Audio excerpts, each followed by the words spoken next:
नमस्कार। मैले सुरु गरेको कथा सिरिजको यो दोस्रो कथा। आउनुहोस् सुरु गरौँ। यो कथा रहेको छ जुनकिरीको कथा।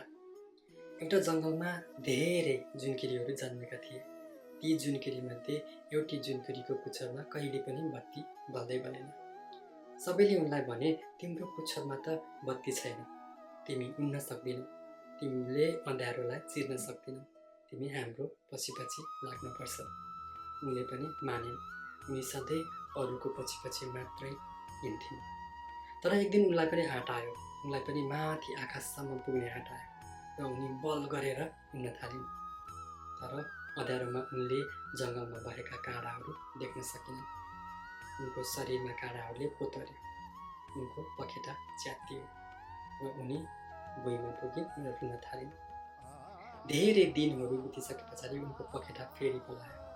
उनले फेरि पनि प्रयास गरिन्, तर सकिनन्। उनलाई सबैले भने, तिमीले यो गर्न सक्दैनौ, तर उनले हार मानेनन्। एक दिन उनी एकदमै बल लगाएर उडिन्। उनी उड्दै उड्दै उड्दै रुखभन्दा माथि पुगिन्। रुखमाथि पुगिसके पछाडि उनले सारा संसार देखे जस्तो महसुस भयो र उनी बादलतर्फ उड्न थालिन्।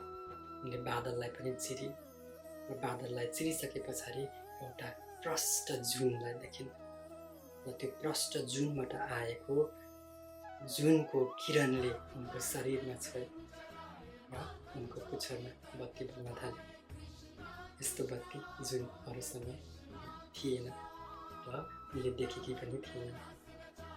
उनलाई त्यतिखेर महसुस भयो, उनको त सधैँभरि आफ्नै शरीरमा बत्ती रहेछ। उनले महसुस गर्न नसकेकी रहेछन् र उनले प्रयास नगरेकी रहेछन्। उनी फर्किन्। सबैजना दङ्ग परे। तबदेखि उनले जति पनि साना जुनकिरीहरू छन् उनलाई बाटो देखाउँदै बत्ती बालेर अघि बढ्न थालिन्। तपाईँलाई यो कथा सुनेर कस्तो लाग्यो कमेन्टमा लेख्नुहोला। हस्त नमस्ते।